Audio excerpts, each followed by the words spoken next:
مثنوی معنوی پیر روم،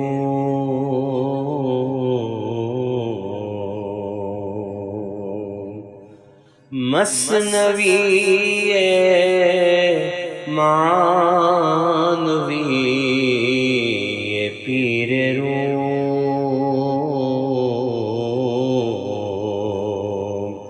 ہست گنج راز عرفان و علوم۔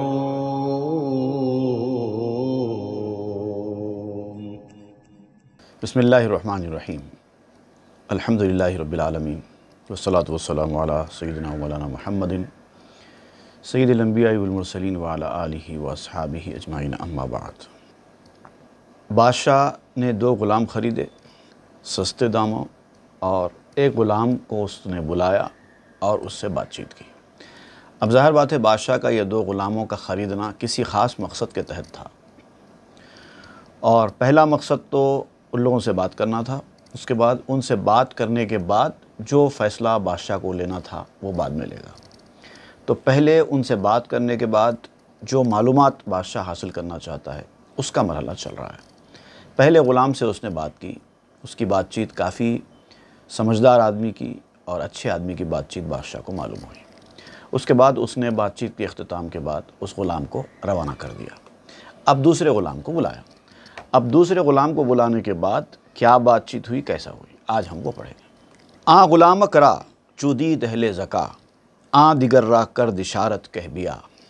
جب اس بادشاہ نے اس غلام کو ذہین سمجھا، پہلا غلام جس سے بادشاہ نے بات چیت کی اس کو بادشاہ نے ذہین سمجھا اور اس کا ایک نتیجہ اخذ کر لیا کہ یہ بہت ذہین غلام ہے۔ اس کے بعد اس کو روانہ کر دیا اور دوسرے غلام کو اشارہ کیا کہ تو آ، اب تجھ سے بات کرتا ہوں۔ کافر احمد گفتمش تصغیر نیست، جد چو گویت طفلکم تحقیر نیست۔ اب جب اس نے گفتگو کی، بادشاہ نے کہا کہ تو آ، تو یہ جو انداز ہے تو آ، بادشاہ کے منہ سے ارے ترے کے ساتھ کی گفتگو، وہ بڑا آکورڈ فیل کر رہا تھا، اگرچہ کہ میں غلام ہوں لیکن میرے ساتھ ایسی گفتگو تو آ۔ تو بادشاہ اس کی وضاحت کر رہا ہے، یہ جو میں نے تو آ کہا، غلام کے ساتھ کاف کی جو تصغیر لگائی، ایک لفظ کے ساتھ کاف لگا کر اس کو چھوٹا بنانے کا ایک طریقہ ہے۔ غلام اور غلامک، غلام ہوتا ہے لڑکا اور غلامک ہوتا ہے چھوٹا، حقیر، معمولی۔ تو یہ جو لفظ معمولی غلام اور یہ ارے ترے کے انداز کا جو میں نے طریقہ اختیار کیا تیرے ساتھ بات کرنے میں، تو بادشاہ نے اس کو بتایا کہ یہ تجھے حقارت کی نظر سے دیکھنے کے لیے نہیں تھا، بلکہ محبت میں کبھی کبھار اس طرح کی گفتگو ارے ترے کے انداز کی ہوتی ہے۔ جد چو گویت طفلکم تحقیر نیست، جیسے دادا اپنے کسی پوتے کو کہتا ہے میرا بچھونگڑا ہے، یہ تو ایک لفظ ہے طفلکم، یہ استعمال ہوتا ہے۔ کبھی کبھار بڑے لوگ آپ کے ساتھ اس طرح کے ارے ترے کی گفتگو کرتے ہیں، کہاں جا رہا ہے تو یہ جو تو ہے یہ دراصل حقارت کی نظر سے دیکھنے کا نہیں ہے، بلکہ محبت والا ہے۔ عزت میں بھی کبھی کبھار تو کا استعمال ہوتا ہے۔ بہت زیادہ عزت محبت جب کسی کے ساتھ ہوتی ہے تو کبھی کبھار جذبات جب غالب آ جاتے ہیں، انسان جذبات کے ہاتھوں مغلوب ہو جاتا ہے، تو اس کے اثر کے طور پر وہ اس طرح کی ارے ترے کی زبان استعمال کرتا ہے۔ جیسے کہ بندے اللہ تعالیٰ کے ذات کے ساتھ اے اللہ تو ایسا کر کہتے ہیں، تو ظاہر بات ہے یہ کوئی بے ادبی یا بد احترامی تو نہیں ہے۔ تو اس طرح سے میں نے تجھے بلایا ہے۔ چوں بے آمد آں دوم در پیش شاہ، بود او گندا دہاں دندا سیاہ۔ جب وہ غلام بادشاہ کے پاس آیا، قریب آ کر بیٹھ گیا، تو بادشاہ نے دیکھا کہ اس کے دانت کالے ہیں اور اس کے منہ سے بدبو آ رہی ہے، اب بہت ہی عجیب و غریب حالت ہے اس کی۔ دیکھ کر بادشاہ چونک گیا۔ گرچہ شہ ناخوش شد از گفتار او، جستجوئے کرد ہم زسرار او۔ اب جب وہ آ کر پاس بیٹھ کر بادشاہ سے بات کرنے کا آغاز اس نے کیا تو بادشاہ کو اچھا نہیں لگا۔ اس کا اس طرح سے گفتگو کرنا اور اس کے اس طرح سے منہ سے بدبو کا آنا بادشاہ کو بڑا ناگوار محسوس ہوا۔ لیکن چونکہ بادشاہ کو اس سے کچھ بھید، کچھ راز نکلوانا تھا، بات چیت کے ذریعے، تو بادشاہ نے اس کو صبر کے ساتھ برداشت کیا اور اس سے جو پوچھنے کا مرحلہ تھا وہ شروع کر دیا۔ گفت بائیں شکل و این گندہ دہاں، دور بنشیں مرکبی سو تر مراں۔ تو بادشاہ نے کہا تیرے پاس سے بو آ رہی ہے، خراب صورت لے کر میرے قریب آ کے کیوں بیٹھ گیا ہے؟ مجھے تجھ سے بات ہی کرنی ہے نا، تو اتنا پاس آنے کلوز آنے کی ضرورت نہیں ہے، دور بیٹھ کر بات کرو، زیادہ آگے بڑھنے کی کوشش مت کرو۔ بڑے لوگوں کے ساتھ کلوز ہونا اچھا ہے، لیکن اتنا زیادہ کلوز نہیں ہونا چاہیے کہ ان کو تکلیف پہنچے، ایسا نہیں ہوتا۔ دور بیٹھو، دور بیٹھ کر بات کرو۔ کہہ تو زہل نام اور قابدی، نئے جلیسو یار ہم بقابدی۔ تو میرے کام کا ہے، مگر اتنے کام کا ہے کہ میں تجھے کوئی میسیج دے کر کسی کے پاس بھیجوں، کسی کا میسیج لے کے آ کر میرے پاس پہنچائے، یہ تو میرے کام کا ہے، یہ کام تو کر۔ اتنا زیادہ ہم نشین بن جانے، اتنے زیادہ ہم مجلس بن جانے کی ضرورت نہیں ہے۔ تا علاج آں دہانے تو کنیم، تو حبیب و ماں طبیب پرفنیم۔ جب تک کہ تیرے منہ کا علاج ہم نہ کر دیں، یہ تیری گندگی کو دور نہ کر دیں، تب تک یہ ڈسٹنس مینٹین کر کے رکھ۔ ایسا نہیں ہے کہ ہم تجھے حقارت سے ذلیل کر کے محل کے باہر کر دینے کا ارادہ کرتے ہیں، ویسا رہتے تو بلاتے کیوں تھے، خریدتے کیوں تھے؟ ہمارے لیے تو پیارا ہے، تو ذات کے اعتبار سے ہمارے لیے پیارا ہے، ہمارے کام کا ہے، لیکن ہم ہنرمند طبیب ہیں، تیری اس برائی کو، تیری اس خرابی کو دور کر سکتے ہیں، وہ کریں گے۔ ہم نے تجھے بلایا، تجھے عزت دی، تجھے اپنے پاس بٹھایا، تجھ سے کچھ بات کر رہے ہیں، تو اس کا مطلب یہ ہے کہ اس کے پیچھے کوئی ہمارا اچھا مقصد ہے، تجھے ہم اچھا بنانا چاہتے ہیں، تیری اس منہ کی گندگی کو دور کرنا چاہتے ہیں۔ اب یہاں منہ کی گندگی سے دوسری چیزیں مراد ہیں، انسان کی خرابیاں۔ تو جب کوئی بڑا آدمی کسی خرابیوں والے آدمی کو اپنے پاس بلاتا ہے تو اس کو اچھا کرنے کے لیے بلاتا ہے، اور وہ اس کام کے لیے جو ممکن ہے وہ کرتا ہے۔ لیکن پاس بلانے کا مطلب یہ نہیں ہے کہ آدمی آ کے اتنا ہی زیادہ کلوز ہو جائے کہ اس کی منہ کی بدبو سے اس کو تکلیف پہنچے، ایسا نہیں۔ جس سے آپ ہدایت حاصل کرتے ہیں، جس سے آپ کچھ فائدہ اٹھانا چاہتے ہیں، اس کے کلوز ہونا پڑے گا، اس کے بغیر نہیں ہوگا۔ لیکن کلوز ہونے کا مطلب یہ نہیں ہے کہ آپ اتنا کلوز ہوں کہ ان کو تکلیف پہنچائیں، نہیں، ایسا نہیں، اس کا خیال رکھنا چاہیے۔ اور وہ تجھے پیارا مانتے ہیں، اسی لیے تیری رہنمائی کرنا چاہتے ہیں، تیرا علاج کرنا چاہتے ہیں، تجھ سے کام لینا چاہتے ہیں۔ اگر وہ تجھے پسند نہیں کرتے تو بلاتے کیوں، تیری طرف توجہ کرتے کیوں؟ بہر کی کے نو گلی میں سوختن، نیست لائق است دیدہ دوختن۔ اب یہ ہے کہ بلینکٹ کے اندر اگر کھٹمل چلا جائے، آپ کے سونے کی بلینکٹ ہے، آپ اس کو لے کے اوڑھنا چاہتے ہیں اور اس کے اندر کھٹمل چلا جائے، تو اس کی وجہ سے کوئی بلینکٹ تو نہیں جلا دیتا۔ تیری یہ کیفیت ہے، تجھے ہم ایک کام کے لیے بلائے ہیں اور وہ کام تجھ سے لیں گے، اگر تیرے اندر یہ خرابی ہے منہ کی بدبو والی، تو اس کو دور کریں گے، کھٹمل کو ماریں گے، بلینکٹ نہیں جلا دیں گے، تجھے دھتکار دیں گے نہیں اپنے پاس، تو اس لائق نہیں ہے کہ ہم سے بات کرے، لہٰذا یہاں سے نکل جا، ایسا نہیں کہیں گے، تیری اس خرابی کو دور کریں گے۔ نیست لائق است دیدہ دوختن، تو تجھ سے آنکھیں بند کر لینا، تجھ سے دور ہو جانا، تجھ کو اپنے سے دور کر دینا، اپنے لائق نہ سمجھنا، یہ ہمارے لیے مناسب نہیں ہے، ہم ایسا نہیں کرتے۔ لے قابل تربدی زاں یار خود، نزد ماں آکہ تو بہ زاں یار بد۔ تو اپنے دوست سے زیادہ قابل ہے، ایسا نہیں ہے کہ تیری بدبو کی وجہ سے ہم تجھے ناقابل سمجھتے ہیں۔ وہ جو پہلا ساتھی تیرا آیا تھا، جس سے ہم نے بات چیت کی، اس کو ہم نے قابل سمجھا، ہماری نظر میں تو اس سے زیادہ قابل ہے۔ ہمارے پاس آ، قریب آ، بیٹھ، کیونکہ تو اس برے دوست سے بہتر ہے۔ وہ تو دوست تیرا برا تھا، لیکن تو اس سے بہتر ہے۔ اب دیکھیے، اس کے اندر گفتگو کرنے میں بھی ایک خاص حکمت ہے۔ پہلے والے کو تو انہوں نے اچھا خیال کیا، اس کی اچھی باتیں سنی اور اس کی اچھی باتوں کو مانا، لیکن جب یہ دوست آیا تو اس کی ایک بری بات جو اس کے منہ کی بدبو تھی، یہ ان کو ناپسند آئی، تو انہوں نے دو ٹوک کہہ دیا تمہاری یہ چیز مجھے پسند نہیں ہے۔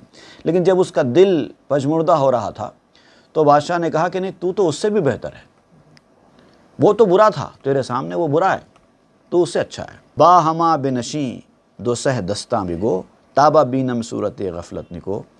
یہ سب کچھ ہوتے ہوئے، تیری خرابیاں ہوتے ہوئے، تیرے اندر یہ فالٹس ہوتے ہوئے، ہم تجھے کہہ رہے ہیں کہ آ بیٹھ جا ہمارے پاس، 2-3 باتیں ہیں جو تجھ سے پوچھنے کی ہیں، 2-3 واقعات ہیں، 2-3 کہانیاں ہیں جو تجھ سے جاننے کی ہیں، ہم وہ تجھ سے جانیں گے، بیٹھ کر سنا، تاکہ میں تیری عقل کی حالت کو اچھی طرح دیکھ لوں کہ تیرے نظریات کیا ہیں، تو ان واقعات کو، ان باتوں کو کیسے سناتا ہے۔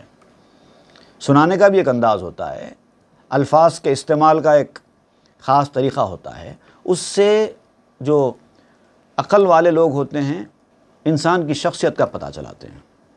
وقت جب آتا ہے تو وقت پر انسان کی حقیقت پتہ چلتی ہے۔ یوں دیکھنے میں تو سب ایک جیسے ہوتے ہیں، لیکن جب وقت آتا ہے تو پتہ چلتی ہے، جب وہ زبان کھولتا ہے تو پتہ چلتا ہے کہ کیسا ہے۔ تو تجھے اب زبان کھولنی ہے، ہمارے سوالات کا جواب دینا ہے، ہم جو جاننا چاہتے ہیں اس کے بارے میں بولنا ہے، تاکہ ہم کو پتہ چلے کہ تیری عقل کی حالت کیا ہے۔ آ ذکیرہ پس فرستاد و بیکار، سوئی حمامے کے رو خود را بخار۔ پھر اس ذکی انسان، عقل مند، سمجھدار، ذہین اس انسان کو اس نے آرام کے لیے بھیج دیا۔ اب پہلے بلایا، اپنے پاس بٹھایا، اس کے بعد جاؤ، جا کے تم آرام کر کے آؤ، پھر ہم تم سے بات کریں گے۔ سوئے حمامے کے رو خود را بخار، پہلے جاؤ، جا کے جو ہے نہا دھو لو، فریش ہو جاؤ، اپنے آپ کو اچھا پاک صاف کر لو، اس کے بعد آؤ۔ ویں دیگر را گفت تو چہ رکی، صد غلامی در حقیقت نے یہ کی۔ اب دوسرے والا جو غلام تھا، جب وہ آیا، دونوں کو اس نے بلایا تھا، دونوں کو بلانے کے بعد پہلے ایک سے بات کی، بعد میں دوسرے سے بات کی۔ اس کے بعد جب دوسرے سے بات کرنے کا وقت آیا تو اس نے پہلے کو بھیج دیا، جاؤ، جا کے تم نہا دھو کر آؤ، اب ہم کو اس سے بات کرنا ہے۔ تو اس کو کام سے بھیج دیا نہا دھو کر آنے۔ اب دوسرے سے کہا کہ تو کتنا سمجھدار ہے، صد غلامی در حقیقت نے یہ کی، تو دراصل 100 غلاموں کے برابر ہے، ایک غلام نہیں ہے۔ تیری عقل اتنی وسیع اور اتنی پختہ ہے کہ تو 100 غلاموں کے برابر ہے۔ آنے کاں خواجہ تاشے تو نمود، اس تمہارا سرد می کرد آں حسود۔ تو ایسا نہیں ہے جیسا تیرے ساتھی نے ظاہر کیا ہے۔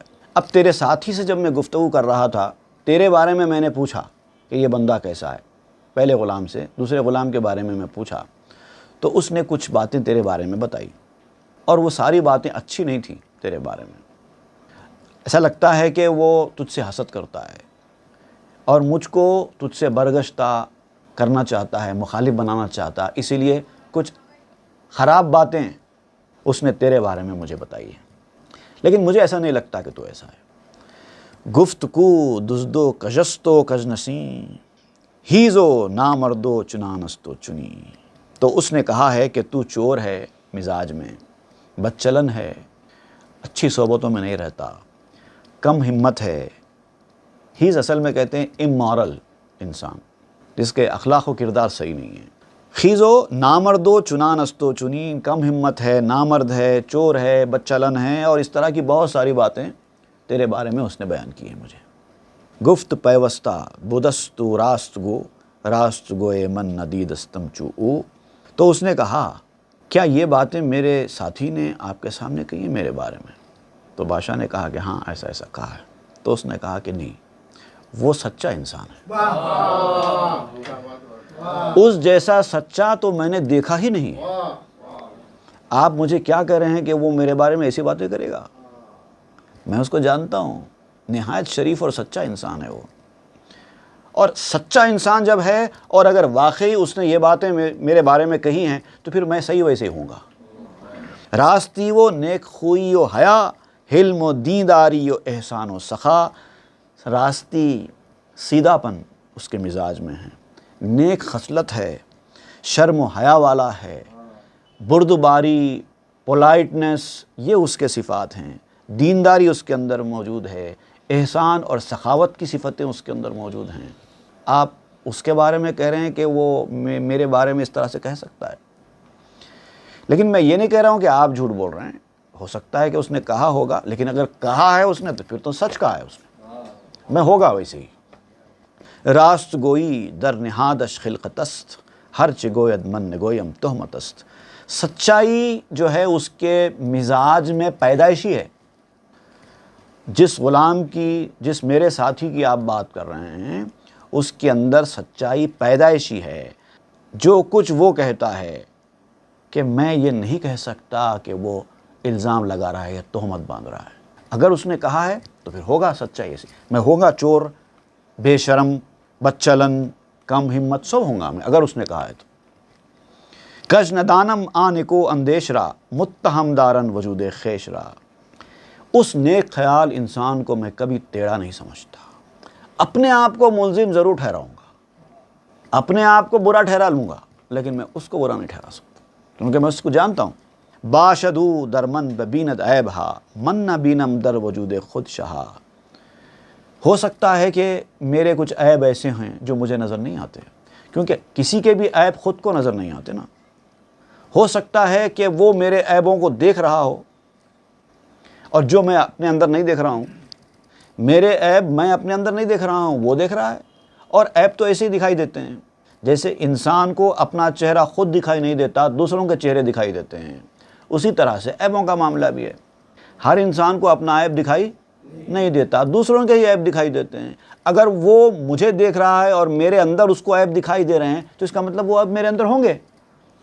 ہر کسے گر عیب خود دیدے ز پیش، کہ بدے فارغ ویز اصلاح خیش، ہر شخص اگر پیشگی اپنا عیب دیکھ لیتا، خود اپنے آپ سے اپنا عیب اگر دیکھ لیتا تو پھر اپنی اصلاح سے فارغ کب ہوتا؟ وہ اسی کوشش میں لگ جاتا کہ اپنے اس عیبوں کو دور کرے۔ تو اسی کوشش میں چونکہ انسان لگ جاتا ہے، دوسروں کی احتیاج، دوسروں کی ضرورت اس کو نہیں رہتی، تو یہ تو نظام دنیا درہم برہم ہو جائے گا نا۔ ہر ایک کو ایک دوسرے کی ضرورت پڑنا ہے دنیا کا نظام۔ آپ کو کسی کی ضرورت ہے آپ کا عیب تلاش کرنے کے لیے، وہ آپ کی برائیاں بیان کرے گا تو آپ کی برائیوں کو درست کریں گے۔ اگر آپ کو اپنے ہی عیب نظر آنا شروع ہو جائیں تو آپ کو دوسروں کی ضرورت ہی نہیں پڑے گی اپنے آپ کو اچھا کرنے کے لیے۔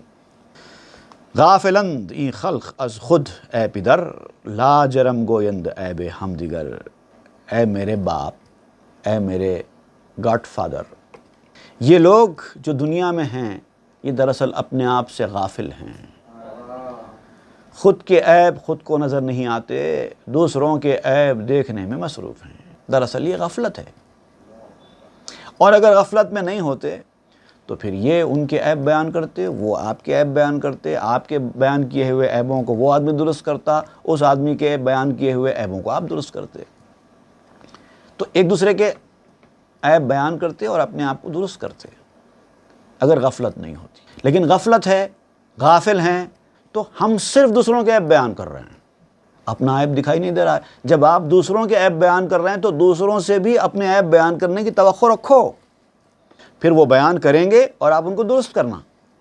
المسلم مرآۃ المسلم، حدیث میں آیا نا، مسلمان کا آئینہ ہوتا ہے، تو آئینہ کا کام تو یہی ہے نا کہ آپ کے عیب دکھائے۔ تو اگر کوئی مسلمان آپ کے عیب آپ کے سامنے ظاہر کر رہا ہے تو اس کو سنجیدگی سے دیکھو، اگر ہے واقعی تو درست کرو، نہیں اگر حسد وغیرہ کی کارستانی ہے تو پھر وہ الگ صورت ہے۔ لیکن صاف دل لوگ، ایسے لوگ جو راست گو ہیں، جن کے اندر کوئی عیب نہیں ہے ظاہری عیب، اس طرح کے نیک خصلت، شرم و حیا والے، بردبار، دیندار، احسان اور سخاوت والے، وہ لوگ تو بلا وجہ عیب بیان نہیں کریں گے نا۔ جب وہ بیان کر رہے ہیں تو اس کا مطلب کچھ نہ کچھ تو ہوگا۔ من نہ بینم روئے خدرا اے شمن، من ببینم روئے تو در روئے من، اے صورت پسند انسان یاد رکھ میں اپنا چہرہ خود نہیں دیکھتا۔ انسانی کیفیت یہ ہے کہ میں اپنا چہرہ خود نہیں دیکھتا، دوسرے میرا چہرہ دیکھتے ہیں، میں دوسروں کے چہرے کو دیکھتا ہوں۔ اسی سے دنیا چل رہی ہے۔ جو آپ کے سامنے آتا ہے آپ سب کا چہرہ دیکھ رہے ہیں اور خود کا چہرہ نہیں دیکھ رہے ہیں۔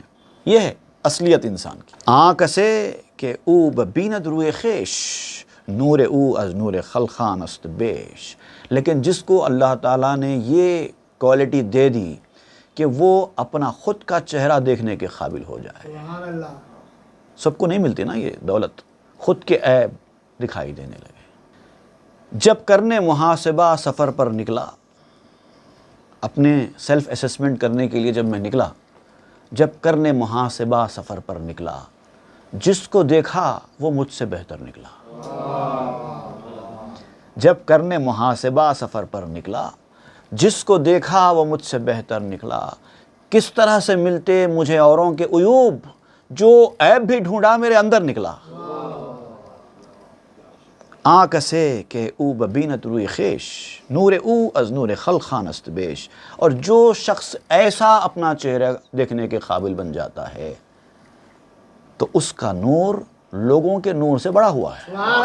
یہ فرماتے ہیں نور او از نور خلقان است بیش، دوسرے لوگوں کے نور سے اس کا نور بڑا ہوا ہے. گر بمیرت نور او باقی بود زاں کے دیدش دید خلاقی بود. اگر وہ مر بھی جائے ایسا انسان تو اس کا نور باقی رہتا ہے، کیونکہ اس کی نظر خدائی نظر ہوتی ہے. نور حسی نبوداں نورے کے او روی خود محسوس بینت پیش رو. اور یہ جو نور ہے اس کا، جو اس کو اپنے عیب دکھا رہا ہے، وہ یہ حسی نور نہیں ہے جو سینسس کے ذریعے انسان کو ملتا ہے. آنکھوں میں ایک نور ہوتا ہے جس سے انسان دیکھتا ہے، تو وہ حسی نور ہے. لیکن یہ جو نور ہوتا ہے یہ آنکھوں والا نور نہیں ہے، یہ کوئی اور نور ہے. اس کو حسی نور نہیں کہتے، یہ روحانی نور ہے. روحانی نور حاصل ہونے کے بعد ہی انسان کے آنکھوں کے سامنے اس کا چہرہ ہوتا ہے. اب حسی نور کیا ہے؟ اس کا چہرہ اس کی آنکھوں کے پیچھے ہے. لیکن روحانی نور یہ ہوتا ہے کہ اس کی آنکھوں کے سامنے اس کا چہرہ ہوتا ہے.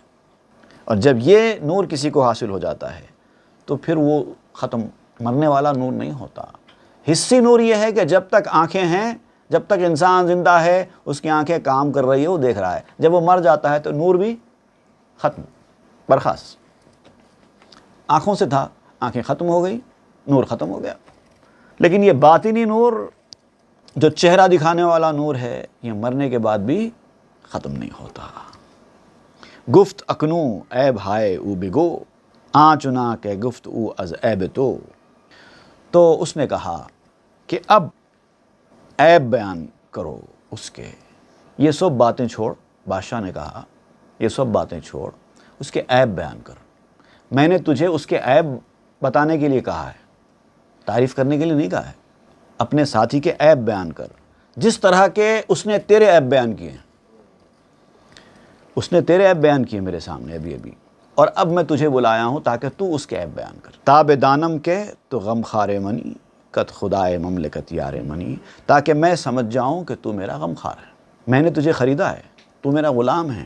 اگر میری غلامی کرنا چاہتا ہے، میرے حکم کی تعمیل کرنا چاہتا ہے، تو میرا ہے، تو میں تجھے حکم دیتا ہوں کہ تو اس کے عیب بیان کر.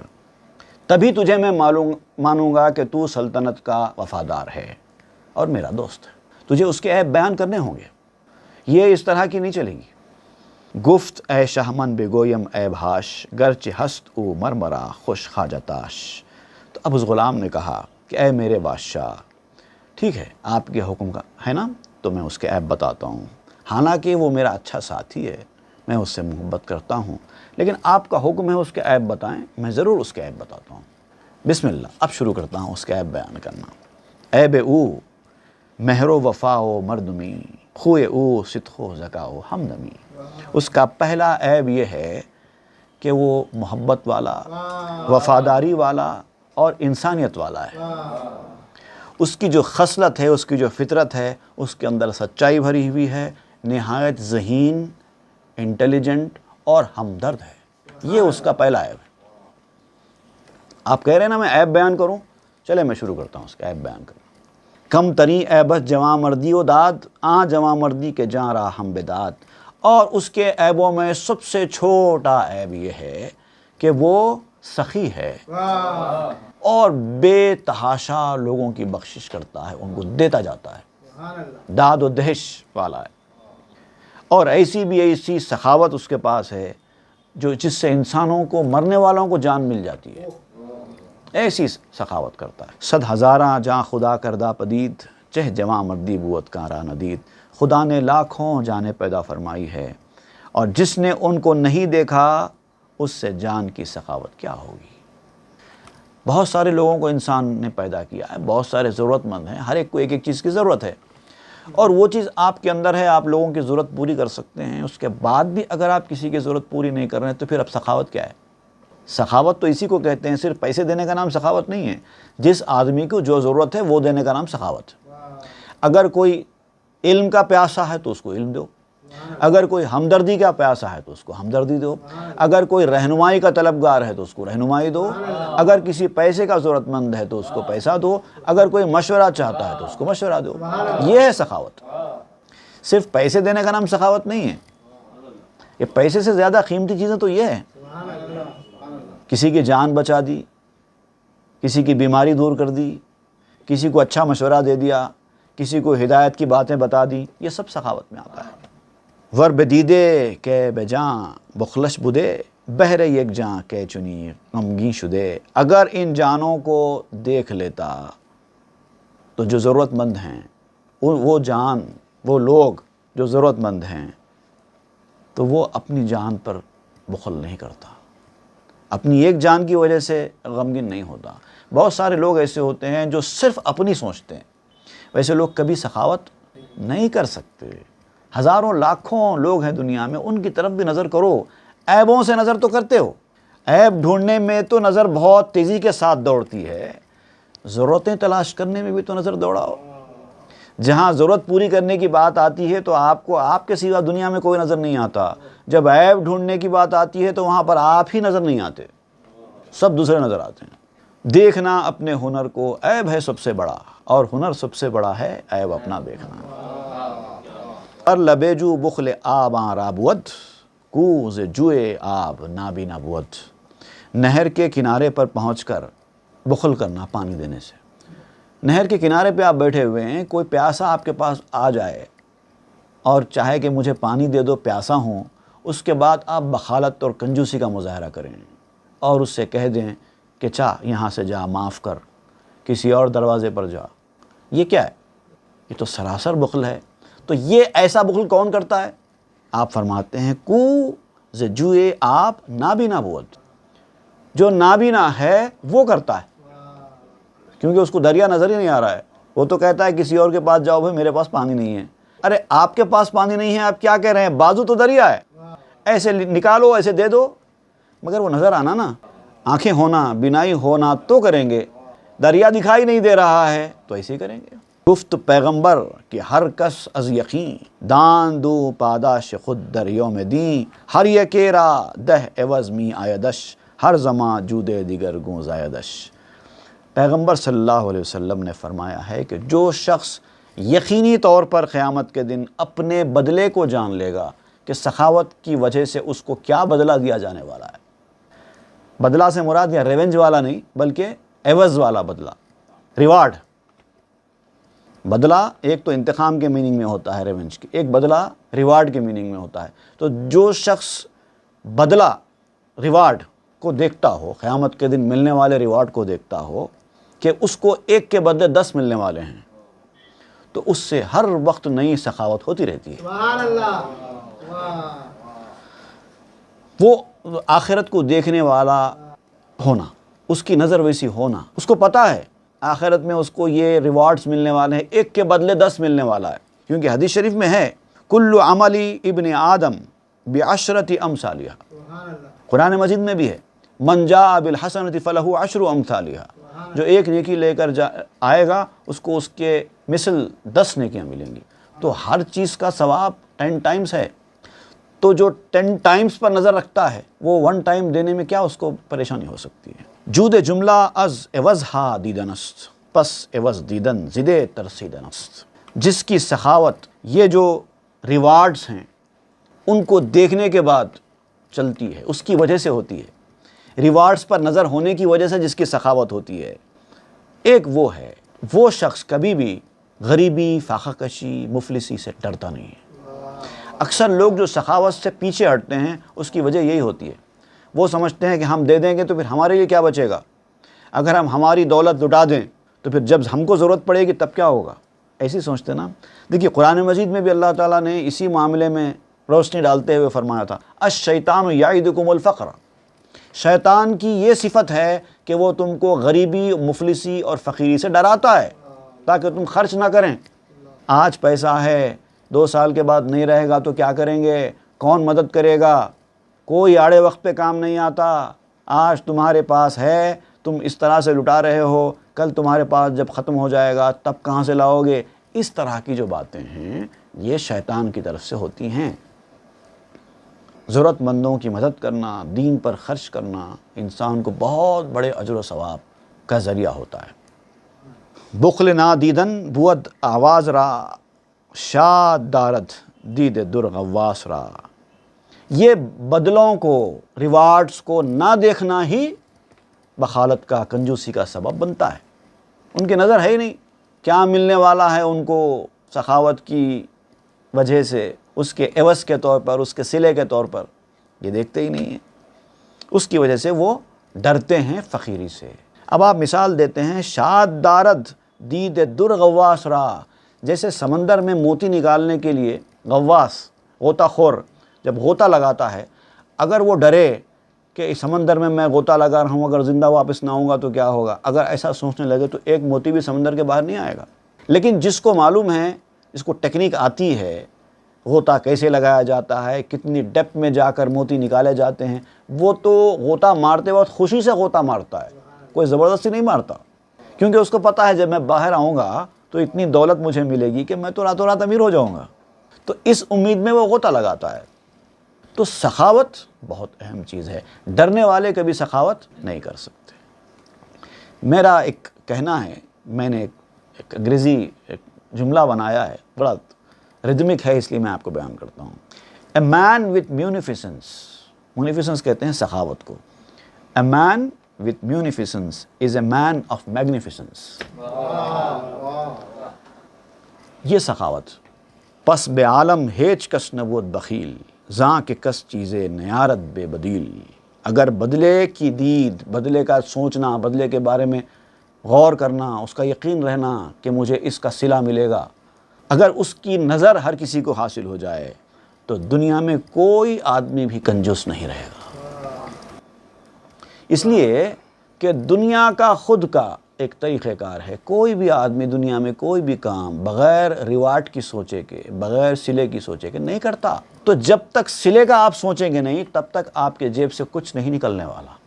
انسانی مزاج ہے یہ، ہر آدمی کچھ نکالنے سے پہلے سوچتا ہے کہ میں یہ لگا رہا ہوں، آئے گا کتنا، ایک لگا کر دو کماؤ، تو وہ لگاتا ہے 100، 200، 1000، 2000، لاکھ، 2 لاکھ نہیں، اگر کروڑ ہے تو کروڑ بھی لگاتا ہے۔ اگر اس کو یقین ہے کہ میں ایک لگاؤں گا تو 2 آئیں گے، پھر دیکھو آپ کیا ہوگا۔ تو ایک لگانے پر 2 آئیں گے کا یقین اس کو خرچ کرنے پر راضی کر دیتا ہے، خوش کر دیتا ہے۔ تو یہاں ایک لگائے تو 10 ملنے والی بات ہے، لیکن پھر بھی لوگ خرچ کیوں نہیں کرتے؟ اس لیے کہ ان کی نگاہ میں وہ صلہ ہے ہی نہیں، وہ دیکھ ہی نہیں رہے ہیں، دریا کے بازو بیٹھے ہیں اور دریا سے اندھے۔ یہ کیفیت ہے، یہ حال ہے، اس لیے لوگ کنجوس واقع ہوتے ہیں۔ پس سخا از چشم آمد نیز دست، دید دارت کار جز بینا نرست۔ مگر سخاوت جو ہوتی ہے وہ ہاتھ سے نہیں ہوتی۔ بظاہر انسان کسی کو اپنے ہاتھ سے کچھ دیتا ہے، لیکن سخاوت ہاتھ سے نہیں ہوتی، دل سے ہوتی ہے۔ اس کا تعلق آنکھ سے ہے، آنکھ سے مراد چشم بصیرت۔ وہ بصیرت والی آنکھ انسان کے پاس ہوگی جو اپنے اس صلے پر نظر رکھ رہی ہوگی، تب انسان خیرات کرے گا، سخاوت کرے گا۔ یہ ہاتھ سے ہونے والی چیز نہیں ہے۔ اور جو لوگ صلے پر نظر رکھنے والے ہوتے ہیں وہ کبھی اپنا ہاتھ نہیں روکتے، دیتے جاتے ہیں۔ عیب دیگر آنکھ خودمی نیست او، ہست در ہستی خود او عیب جو۔ اب یہ تو ایک عیب میں نے سنایا اس کے اندر، میرے ساتھی کے اندر، سخاوت کا۔ اب ایک اور عیب بھی ہے اس کے اندر، وہ خود بین نہیں ہے، اپنی کمالات کو، اپنی نیکیوں کو دیکھنے والا نہیں ہے، وہ اپنے عیبوں کو تلاش کرنے والا ہے۔ میرے اندر یہ عیب ہے، میرے اندر یہ عیب ہے بولنے والا ہے، وہ میرے عیب کہاں سے بیان کرے گا؟ جو اپنے عیب دیکھتا ہے وہ دوسروں کے عیب بیان نہیں کرتا رہتا ہے جو ہر ایک کے عیبوں کو تلاش، آئینہ اس کو دکھاؤ تو کوئی بات بنے۔ جب وہ آئینے میں اپنے عیب دیکھے گا، دوسروں کے عیب تلاش کرنا چھوڑ دے گا۔ تو اس کو اپنا آئینہ دکھاؤ کہ تو کتنے پانی میں ہے، تو لوگوں کے عیب ڈھونڈتا ہے نا، یہ دیکھ، آئینہ دیکھ، تیرے اندر کتنے عیب ہیں، یہ دکھاؤ ذرا۔ کرتا رہتا ہے جو ہر ایک کے عیبوں کو تلاش، آئینہ اس کو دکھاؤ تو کوئی بات بنے۔ عیب گویو عیب جوئی خود بدست، با ہما نیکو با خود بد بدست۔ جو خود اپنا عیب گو ہے، جو خود اپنے عیب بیان کرتا ہے، جو خود اپنے عیب تلاش کرتا ہے، وہ سب کے ساتھ بھلا ہوتا ہے، اپنے ساتھ برا ہوتا ہے۔ وہ اپنی بھلائی نہیں سوچتا، دوسروں کی بھلائی سوچتا ہے۔ تم دوسروں کا سوچو، اپنا معاملہ اللہ پہ چھوڑو، ایسا ہوتا ہے۔ ہم لوگ کیا کرتے ہیں؟ دوسروں کا معاملہ اللہ پہ چھوڑتے ہیں، اپنا بھلا ڈھونڈتے رہتے ہیں۔ لیکن نیک بندوں کی صفت یہ ہوتی ہے، تم دوسروں کا سوچو اور اپنا ہمارے اوپر چھوڑ دو، وہاں سے ہوتا ہے جواب۔ بہت سارے لوگوں کے ساتھ ہوتا ہے ایسا، جب وہ کوئی معروضہ کرتے ہیں کسی کے بارے میں تو ان کے معروضے سنے جاتے ہیں، جب ان کے بارے میں خود کا معروضہ پیش ہوتا ہے تو رد کر دیا جاتا ہے۔ تم اپنا کیوں سوچتے ہو؟ وہ ہمارے اوپر چھوڑو۔ دوسروں کا ٹھیک ہے لائے ہم قبول کریں گے، اپنا خود کا نہیں لانا، وہ ہمارا کام ہے، جو کرنا ہے ہم کریں گے۔ گفت شاہ جلدی مکن در مدح یار، مدح خود در ضمن مدح او معیار۔ اب بادشاہ نے کہا اب بہت ہو گیا، تجھ سے میں نے کہا تھا اس کے عیب بیان کر، تو عیبوں کے نام پہ تعریف کر رہا ہے۔ اپنے دوست کی تعریف کرنے میں جلدی مت کر، جلد بازی کا مظاہرہ مت کر۔ اس کی تعریف کرتے ہوئے دراصل تو اپنی تعریف کر رہا ہے۔ اب دیکھیے یہ بہت خاص پوائنٹ ہے۔ بہت سارے لوگ دوسروں کی تعریف کرتے ہیں، کیوں کرتے ہیں؟ تاکہ لوگ کہنے لگیں کہ واہ کیا نیک انسان ہے، اپنے دوست کے عیب نہیں بیان کرنا چاہتا ہے، صرف اس کی تعریف ہی کرنا چاہتا ہے۔ یہ کہتے ہیں نا لوگ، اسی لیے بادشاہ کہہ رہا ہے کہ تو اس لیے اپنے دوست کی تعریف بیان کر رہا ہے۔ بہت سارے لوگ عاجزی انکساری اختیار کرتے ہیں، ارے بھائی ہم تو بڑے عاجز مزاج انکسار ہے، اس کے پیچھے ان کا ایک دکھاوا اور اپنی بڑائی چھپی ہوئی ہوتی ہے کہ لوگ ان کو عاجز مزاج نیک سمجھیں، اس لیے کرتے ہیں۔ بادشاہ کہہ رہا ہے کہ نہیں، تو بظاہر اپنے دوست کی تعریف کر رہا ہے لیکن تو اصل میں خود کی تعریف کر رہا ہے تاکہ میں تجھے نیک خیال کروں، لیکن میں عقل مند انسان ہوں، تیری باتوں میں اس طرح آنے والا نہیں ہوں۔ زاں کے من در امتحان آرم برا، شرم ساری عیادت در ماجرا۔ اب تو نے اپنے دوست کی اتنی تعریفیں بیان کی اور تو اپنے آپ کو کمتر کہتا ہے، اپنے دوست کو بڑا کہتا ہے۔ اگر تو سنجیدہ ہے اپنے اس قول میں اور سچائی کے ساتھ یہ باتیں بول رہا ہے، دوست کی تعریف میں اپنی تعریف چھپی ہوئی نہیں ہے تیری بیان کے اندر، تو پھر میں تجھے آزماؤں گا، اور ایسے طریقے سے آزماؤں گا تجھے، دودھ کا دودھ پانی کا پانی ہو جائے گا۔ تو کس کی تعریف کر رہا ہے، کس کو اچھا سمجھ رہا ہے، اور جب تیری حقیقت کھل جائے گی نا، اس وقت تجھے شرمندگی ہوگی۔ اور کیسے امتحان لینا چاہیے وہ میں ٹیکنیک جانتا ہوں، تجھے پتہ نہیں چلے گا میں کب اور کیسے آزما لوں گا تجھے۔ تو اپنے سچے دل سے یہ باتیں کہہ رہا ہے یا اس کے پیچھے تیری ایک چال ہے، وہ میں وقت آنے پر امتحان کے ذریعے معلوم کر لوں گا۔ اب جب بادشاہ کو اس کی ان باتوں پر یقین نہیں آیا، دوست کی تعریف والی باتوں کا، تو اب بادشاہ کے سامنے وہ قسم کھا رہا ہے، قسم کھا کر بیان کر رہا ہے، میں جھوٹ نہیں بول رہا ہوں، میں سچ بول رہا ہوں۔ اب یہ قسم کھانے کے حوالے سے اب مولانا روم کیا بیان کرنا چاہیں گے وہ ہم دیکھتے ہیں آئندہ کے درس میں۔ صلی اللہ تعالیٰ علی خیر خلق سیدنا محمد وآلہ واصحابہ اجمعین والحمد للہ رب العالمین۔ مثنوی معنوی پیر روم،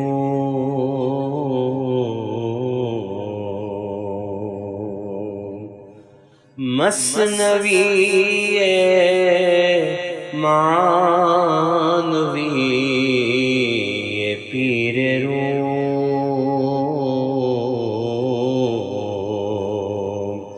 ہست گنج راز عرفان